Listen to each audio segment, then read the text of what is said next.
Dirija su mirada al porvenir. Lo mejor está por llegar. ¿Cuál es el camino hacia la más elevada sabiduría? Quiero que presten mucha atención a lo que le voy a decir a continuación. Este audio está lleno de información de gran valor para su vida. Pero si usted asimila aunque solo sea este punto del audio y lo aplica a su vida, le aseguro que su vida cambiará por completo para bien. Cada historia en la Biblia es una parábola, al mismo tiempo que la mayoría son también, por supuesto, narraciones históricas. Recuerde el relato del rey Herodes. Herodes temía que un monarca rival naciera en su reino y lo despojara del trono. También sabía que cuando ese rey creciera, tal vez sería demasiado tarde para combatirlo con éxito. De modo que decidió matar a todos los posibles rivales cuando aún eran niños de pecho. Esta horrible historia es una magnífica lección para nosotros, si se invierte y se toma de la manera correcta, ya que muestra cómo debemos lidiar con nuestros pensamientos negativos. Cuando un pensamiento negativo, miedo a algo, una duda, algún resentimiento o condena, invade su mente, afróntelo inmediatamente. Elimínelo en ese mismo momento. No permita que crezca hasta hacerse tan fuerte que pueda desafiar su dominio e incluso vencerlo. Destrúyalo en su infancia. Ese es el camino hacia la más elevada sabiduría. Cuando nos asalta un pensamiento negativo, los primeros segundos son de oro. No le conceda al mal ni siquiera un minuto para que crezca en su pensamiento. Usted debe eliminarlo cuando empieza a nacer. Proteja su trono. Nunca examine falsas sugestiones. Muchas personas se conceden cierta forma de fantasía, de soñar despierto de cuando en cuando. No hay nada de malo en eso. Lo importante es asegurarse de que la naturaleza de esas fantasías sea positiva y constructiva.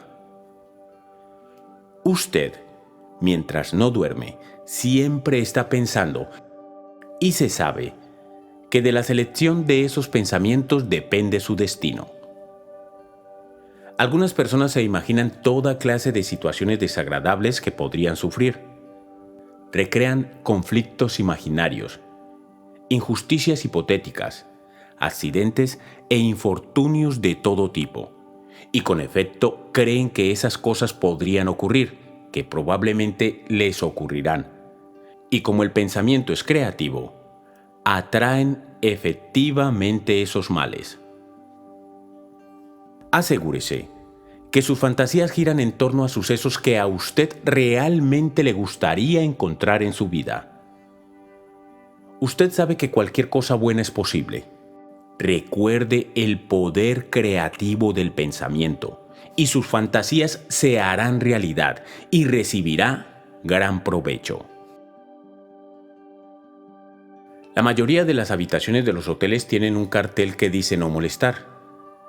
El huésped solo tiene que colgar el cartel en la puerta de la parte de afuera para evitar cualquier interrupción.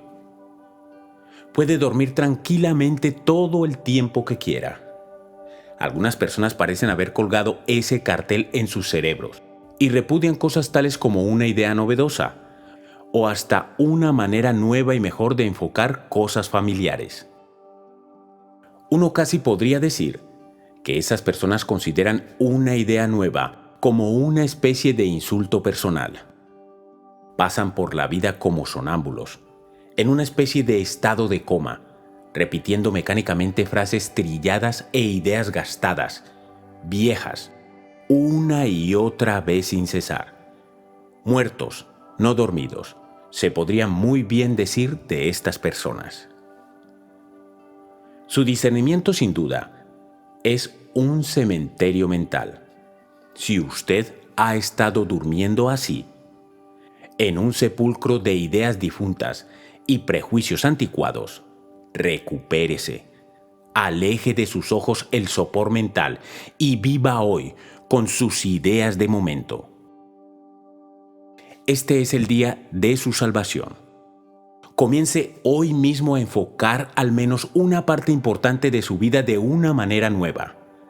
Rompa al menos una cadena mohosa y una vez que ese proceso se inicie, se asombrará de comprobar cuán lejos puede llegar y qué maravillas puede lograr.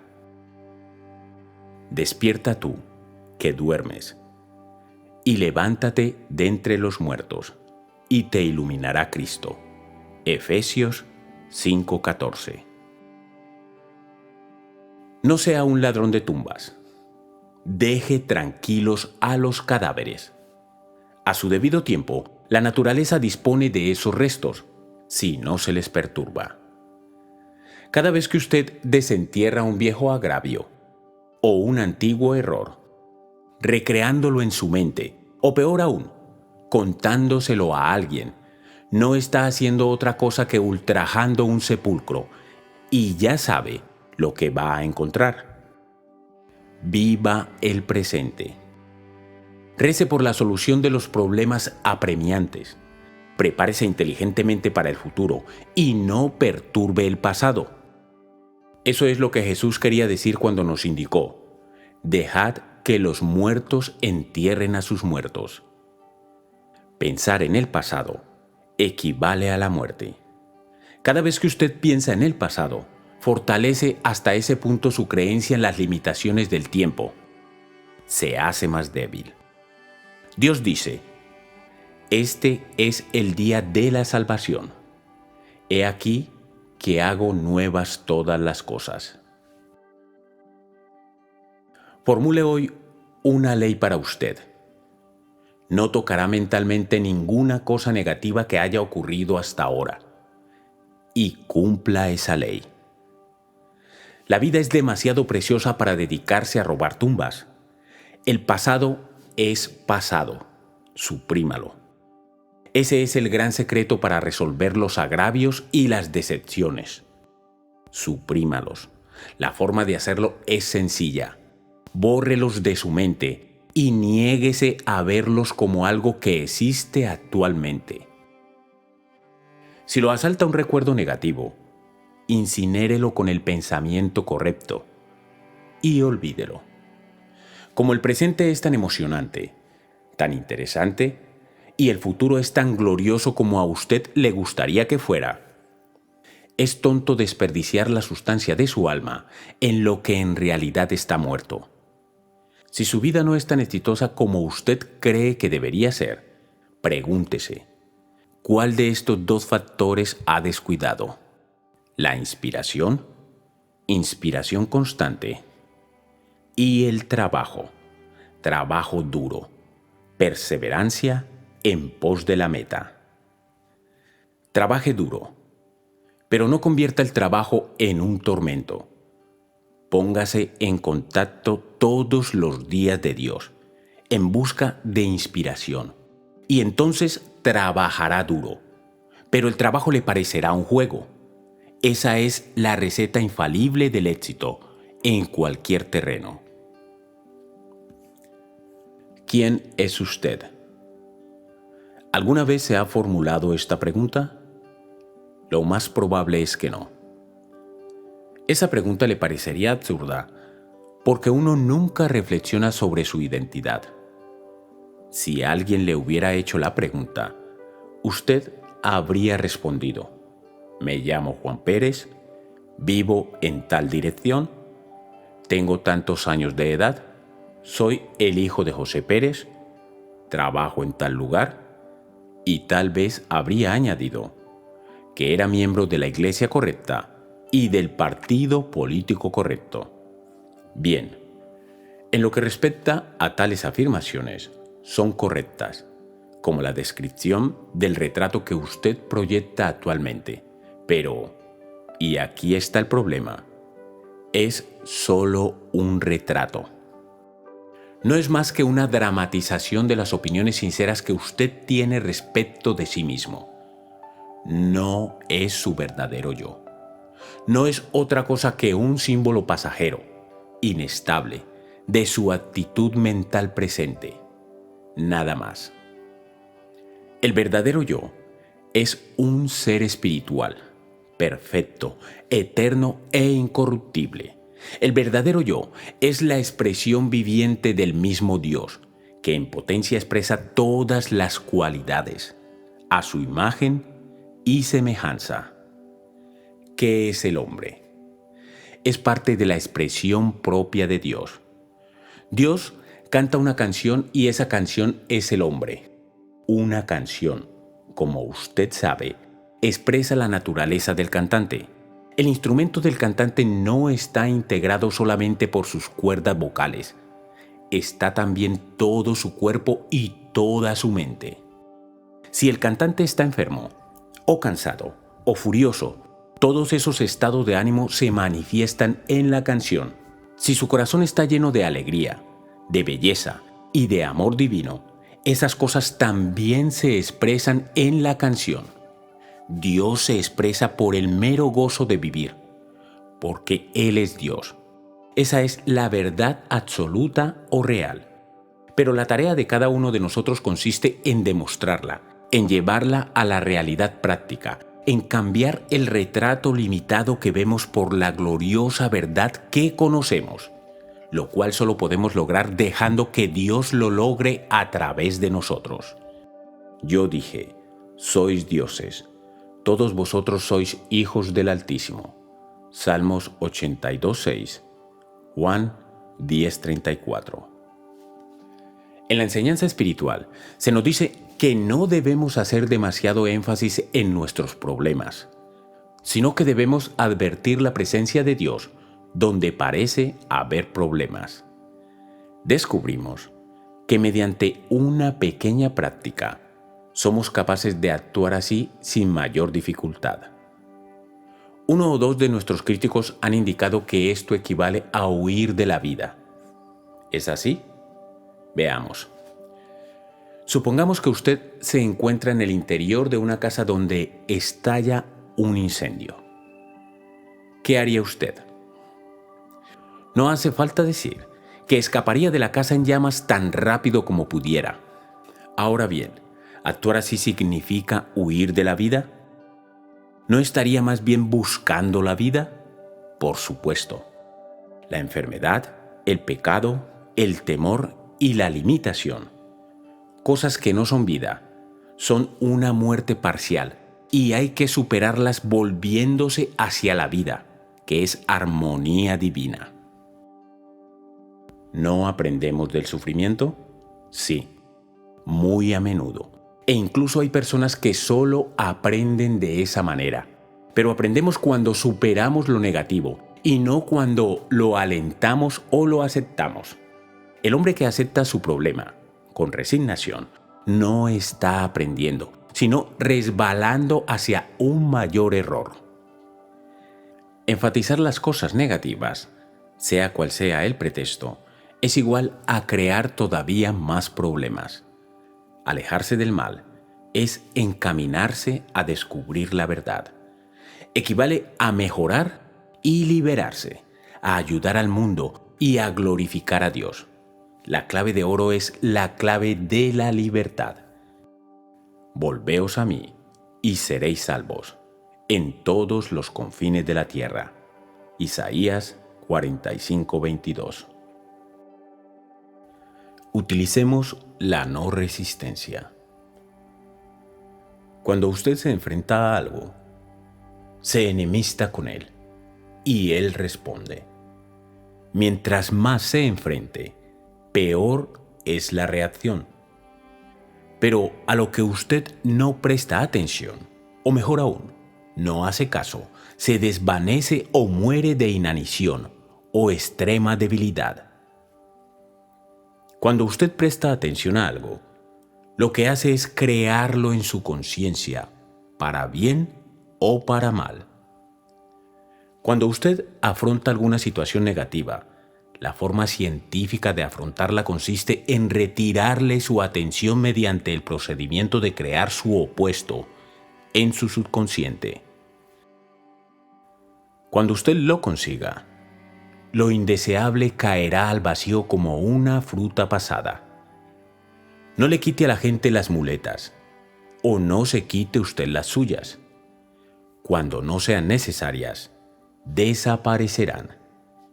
Disuelva la necesidad. No combata su reuma, o sus deudas, o su trabajo desagradable, ni siquiera su mordacidad, si usted es mordaz. En vez de eso, cree salud, prosperidad, armonía, buen humor en su conciencia, y lo indeseable desaparecerá. En esto pensad: todo lo que es verdadero, todo lo que es honesto, todo lo justo, todo lo puro, todo lo amable, todo lo que es de buen nombre, si hay virtud alguna, si algo digno de alabanza, en esto pensad. Filipenses 4:8. ¿Crees que la oración cambia las cosas? Sí, la oración cambia las cosas. Expresamos esto con total claridad.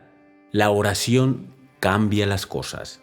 Muchas personas dicen que rezar es bueno porque nos da valor y fortaleza para afrontar nuestros problemas.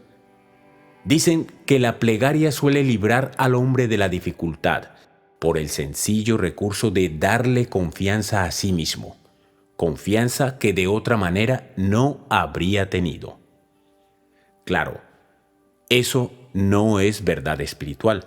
La realidad es que la oración científica, que consiste en ver la presencia de Dios donde parece estar el problema, no nos da simplemente valor para encarar el problema.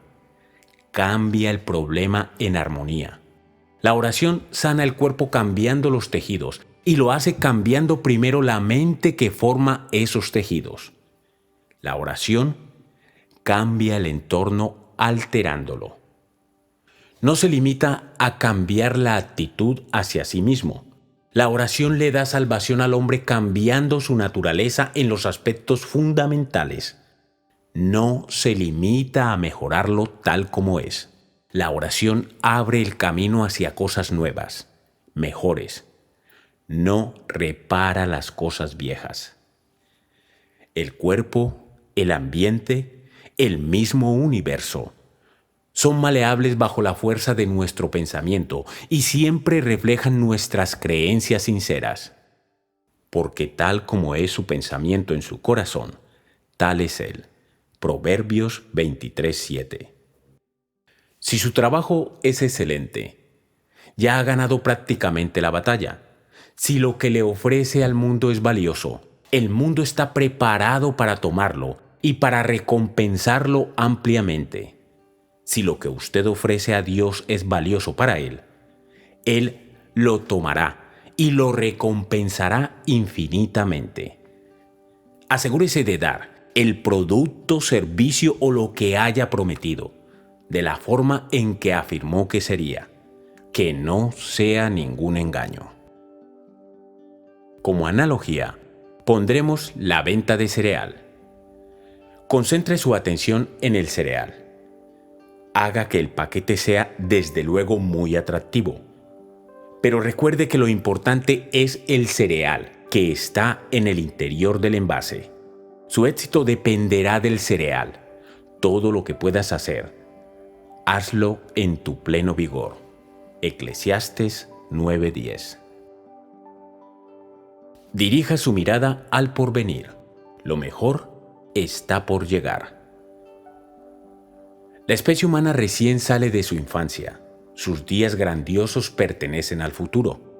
Los días grandiosos están en el porvenir. Todos los grandes logros de la humanidad aún no se han dado. La música del futuro superará a la de los grandes nombres de hoy, del mismo modo que estos superaron a los tambores primitivos. Se creará una literatura junto a la cual las obras maestras y otras luminarias de esta civilización parecerán cuentos infantiles. El arte griego, que nunca se ha igualado, lo superarán ciertas oleadas de inspiración espiritual. Las mayores proezas de la ingeniería de hoy, los puentes y las represas, los rapidísimos aviones, la electrónica, serán juguetes en proporción geométrica, y los genios religiosos de épocas pasadas no serán más que pigmeos comparados con los líderes espirituales del futuro. Así que, dirija su mirada al porvenir. Lo mejor aún está por llegar. Un diseño ordenado de la vida. Los que están perplejos por las dificultades y las aparentes incongruencias de la vida deben recordar que en el presente solo contamos con una visión parcial de las cosas, y que una visión parcial nunca muestra el objeto como verdaderamente es. En cualquier momento, solo vemos una visión parcial del todo. Incluso esa sección la vemos mal, debido a nuestra falta de comprensión. Si usted le enseña a un esquimal varias fotografías de secciones de un caballo, pero nunca el retrato de un caballo completo, el esquimal probablemente nunca sabrá cuál es el verdadero aspecto del animal. La vieja comparación de la alfombra persa es un ejemplo excelente. Se dice que si uno observa solamente el lado inferior de la alfombra, lo que ve es un confuso revoltijo de líneas y colores, sin belleza ni lógica. Pero esto ocurre porque usted no conoce la clave. Si voltea la alfombra, la verá por el lado correcto, conocerá el diseño y comprenderá que esas hebras caóticas en realidad conforman un conjunto coherente y hermoso. Lo mismo sucede con la vida. Algún día, cuando alcancemos el suficiente crecimiento espiritual, veremos que las diversas hebras que conforman nuestras vidas, los sucesos que parecen inconexos, los accidentes aparentes, son en realidad parte de un diseño ordenado y bello, la urdimbre, la trama de algo espléndido que constantemente tejemos. No juzguéis según las apariencias, sino juzgad con justo juicio. Juan 7:24. ¿Y qué del curso avanzado en metafísica? A muchas personas les gustaría asistir a lo que llaman un curso avanzado en metafísica. Vale la pena analizar brevemente esa idea. ¿Qué se podría impartir en un curso avanzado que no esté en las lecciones ordinarias? En las clases habituales de metafísica se enseña que Dios es el único poder y que el mal es insustancial, que forjamos nuestro propio destino mediante nuestros pensamientos y nuestras creencias, que cuando oramos no importan las condiciones, que el tiempo, el espacio y la materia son ilusiones humanas, que hay una solución para todo problema, que el hombre es el Hijo de Dios y que Dios es bien perfecto, que Jesucristo es el único que enseñó toda la verdad sobre Dios y que en realidad lo demostró. Una vez que el estudiante ha obtenido comprensión intelectual correcta de estas realidades y que las ha digerido, al menos parcialmente, lo único que le falta es desarrollar su comprensión demostrando esas realidades en la práctica. Esta, desde luego, es tarea que todos afrontamos. Así vemos que el verdadero curso avanzado es el que nosotros mismos damos al demostrar en los problemas prácticos de la vida cotidiana, mediante el logro de la salud, la armonía y la libertad. Cada vez que superamos una dificultad, al averiguar la verdad de ese obstáculo, Dios nos enseña algo nuevo e invaluable que no se podría expresar verbalmente o en un libro. Todos debemos trabajar ahora mismo en el curso avanzado, mediante la práctica regular y constante. ¿Más quieres saber, hombre vano, que la fe sin obras es muerta? ¿No fue justificado por las obras Abraham nuestro padre, cuando ofreció a su hijo Isaac sobre el altar? ¿No ves que la fe actuó juntamente con sus obras y que la fe se perfeccionó por las obras? Y se cumplió la escritura que dice: Abraham creyó a Dios, y fue contado por justicia y fue llamado amigo de Dios. Vosotros veis, pues, que el hombre es justificado por las obras y no solamente por la fe. Porque como el cuerpo sin espíritu está muerto, así también la fe sin obras está muerta. Santiago 2, 20-26. En la oración, como en muchas otras cosas, mientras menos nos esforcemos mejor. En efecto, el esfuerzo se derrota a sí mismo. Rece pausadamente, tranquilamente, sin tensiones. Cuando una persona intenta nadar por primera vez, casi siempre empieza batiendo violentamente el agua, en un esfuerzo por mantenerse a flote. Eso, por supuesto, es un error. Lo que ocurre es que la persona se agota y no logra avanzar. Más tarde, cuando un instructor eficiente le ha enseñado cómo se nada, la persona entra en el agua y con unos cuantos movimientos suaves, casi sin esfuerzo, llega al extremo opuesto de la piscina. Después, solo es cuestión de tiempo y práctica constante para que la persona se convierta en un nadador experto. Igual sucede en la oración. Vuélvase a Dios tranquilamente, con fe y confianza, y afirme que Él abre el camino en la mejor forma, o que le resuelve ese problema en particular. Que su oración sea una visita sin prisas a Dios. Recuerde que Él se preocupa por usted y que para Él nada es imposible. Luego, dé gracias y espere los resultados. Cuando usted reza, usted se conecta con la casa del poder. La oración diaria, cuando de ella se hace un hábito, se convierte en una cuerda irrompible a la que puede asir su vida. La oración más poderosa es una visita desinteresada a Dios. Cuando la oración se convierte en una carga o incluso en una obligación, es hora de renunciar a ella. Si usted está preocupado, ensaye una búsqueda al azar en la Biblia o en su libro espiritual favorito. Sea receptivo ante Dios. No trate siempre de decirle cosas. Rece con calma. No trate de apresurar al Señor. Si usted puede librarse de la sensación de urgencia, sus demostraciones llegarán mucho antes de lo esperado, porque todo aquel que invocare el nombre del Señor será salvo.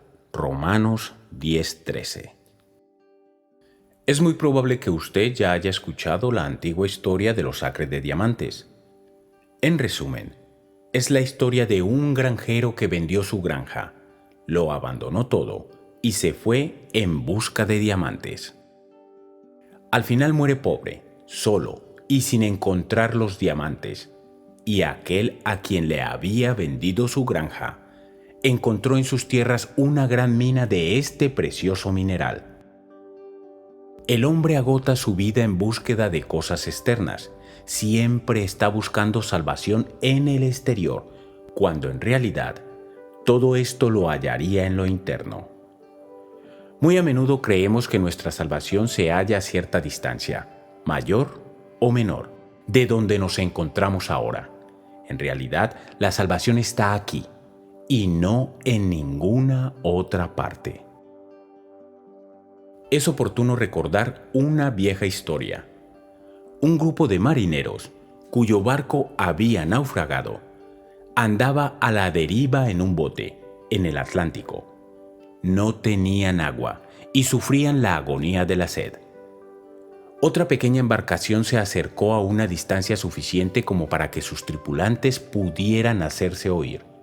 Y cuando los náufragos pidieron agua, los recién llegados respondieron: «Bajen un balde». Parecía una broma cruel, pero cuando los recién llegados repitieron varias veces su indicación, uno de los náufragos lanzó el balde fuera de la borda y recogió agua fresca, limpia y cristalina. Durante varios días habían estado navegando en agua dulce, sin saberlo. No había tierra a la vista, pero se hallaban frente al estuario del Amazonas.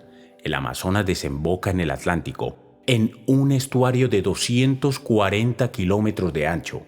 Vierte tanta agua en el Atlántico que a más de 160 kilómetros en mar abierto, frente a la desembocadura del río, uno puede beber agua dulce del océano.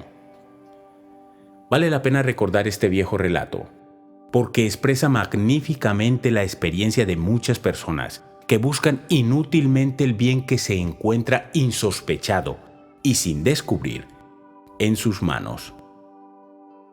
Ahora una breve explicación a algo que quizás muchos han escuchado, pero pocos han sabido interpretar. Jesús dijo que era más fácil para un camello pasar por el ojo de una aguja que para un rico entrar en el reino de los cielos. Mateo 19:24, Marcos 10:25, Lucas 18:25. Los que comprenden la idea espiritual saben que Jesús no se tomó la molestia de determinar cuántos bienes materiales debía tener o no tener un hombre. Lo que le interesaba era la actitud mental del hombre hacia el hombre y hacia la vida en general. Si usted confía en cualquier cosa, excepto en la sensación de la presencia de Dios, usted no conoce la verdad. Si usted confía en su posición, en su dinero, en sus amigos, en su conocimiento humano o en su astucia, debe saber que esas cosas lo traicionarán tarde o temprano. El conocimiento, la prosperidad, los amigos, la posición, todo eso es muy bueno, pero a su manera, mientras usted se asegure de poseerlos y no de que ellos lo posean a usted. Pero si usted quiere conocer la verdad, debe estar preparado para apartar su fe de todos ellos y situarla en el lugar que le corresponde. El símil utilizado por Jesús era muy familiar para sus oyentes. En aquellos tiempos, toda ciudad importante estaba rodeada por una muralla defensiva. En el muro había un portón que se cerraba a la caída del sol, custodiado durante la noche por centinelas armados, por si se producía un ataque repentino. Pero era frecuente que en el mismo portón hubiera un portillo, para que los viajeros autorizados pudieran entrar o salir a cualquier hora. A este portillo se le llamaba el ojo de la aguja. Cuando un camello cargado de mercancía llegaba después del crepúsculo, solo podía entrar si lo descargaban de todos sus artículos, tras lo cual el animal entraba en la ciudad a través del ojo de la aguja, arrastrándose sobre las rodillas.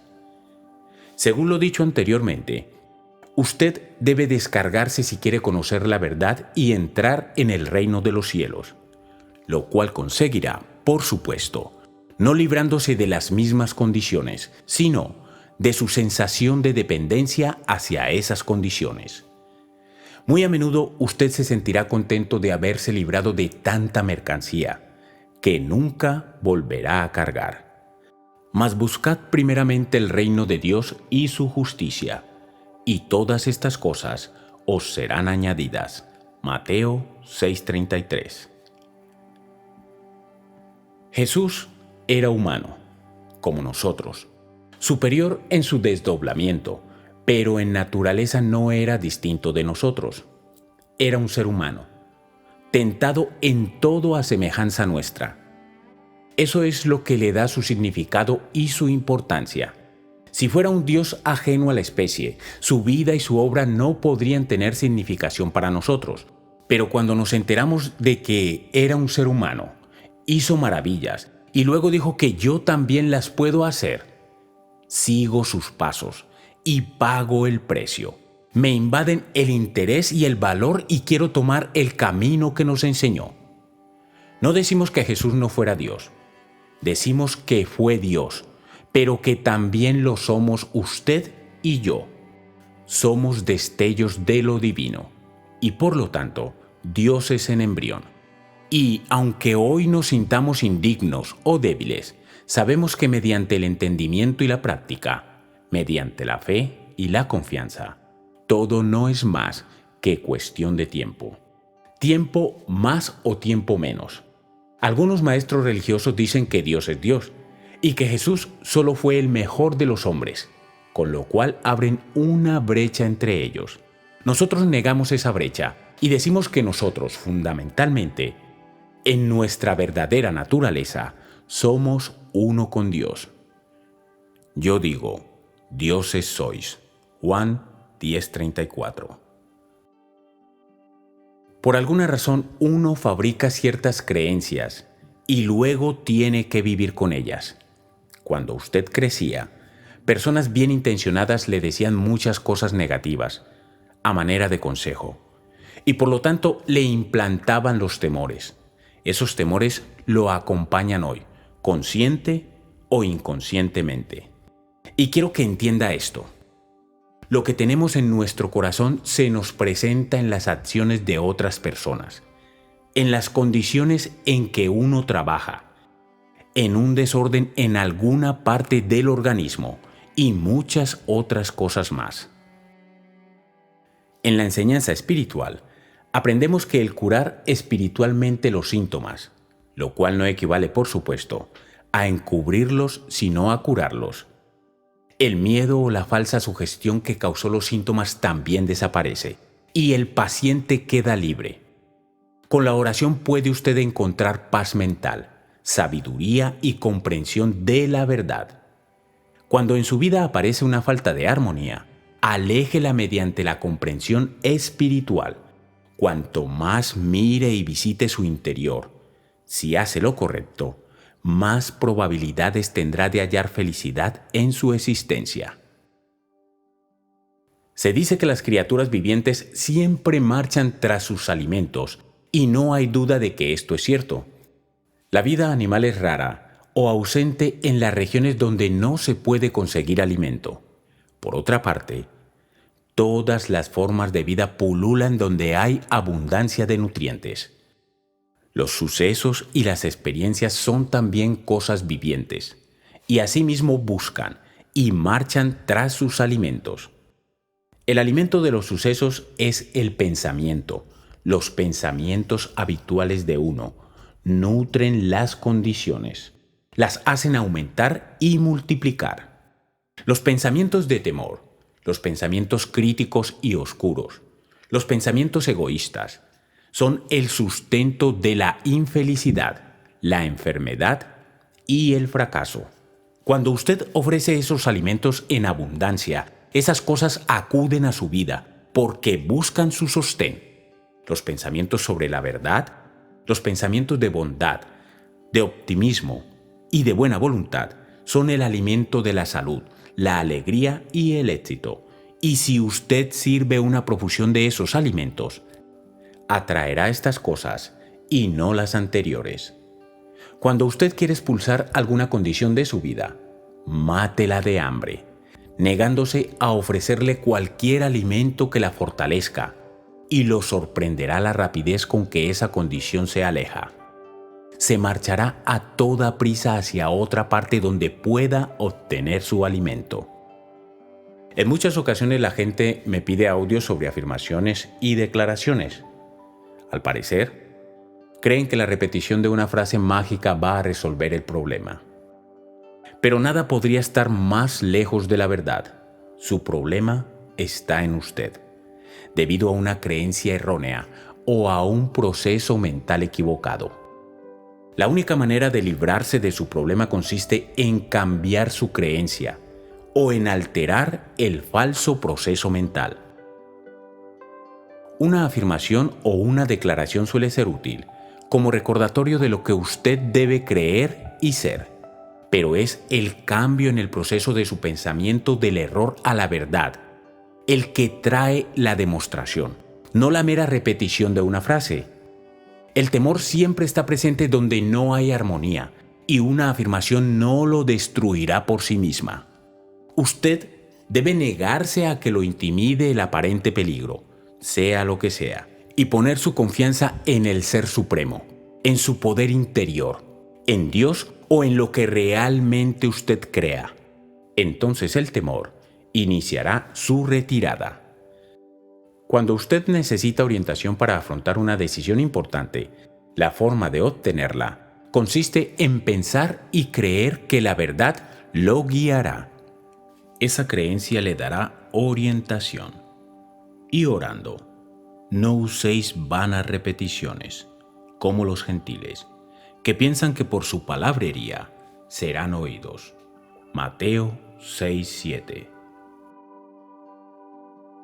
En la comprensión está la clave. ¿En qué cree usted realmente? Hay una gran diferencia entre lo que uno realmente cree y lo que uno piensa que debería creer o quiere creer. Uno muestra lo que cree de veras. Las otras ideas no se manifiestan.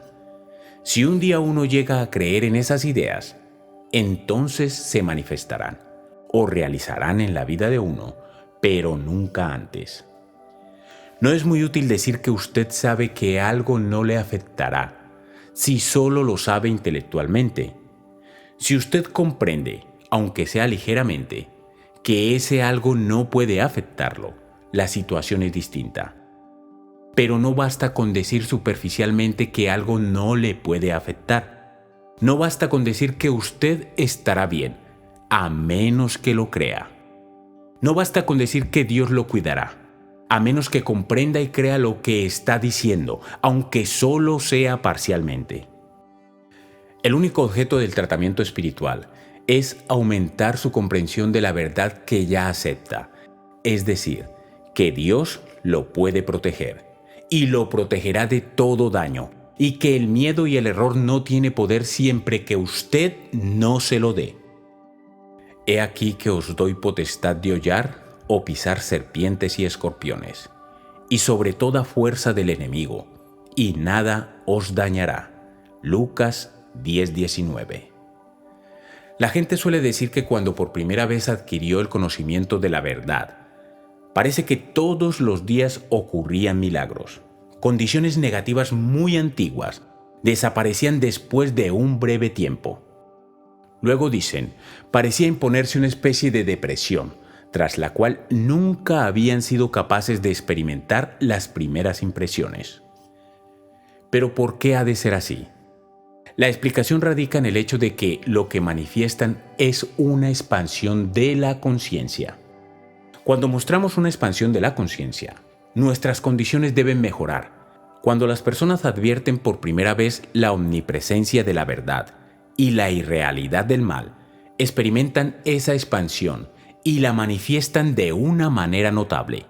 Luego, la tendencia es, por así decirlo, a basarse en el primer conocimiento adquirido y a utilizar la más temprana comprensión una y otra vez. Eso no funciona. Es la comprensión de hoy la que manifestará, nunca la de ayer o la del año pasado. Si usted quiere manifestarse hoy, debe alcanzar, de alguna manera, una expansión o una edificación de la conciencia, del mismo modo que al principio. Debe aprender un poco más sobre la verdad. Ese es el objetivo de la oración. Dios no es Dios de muertos, sino de vivos. Mateo 22:32.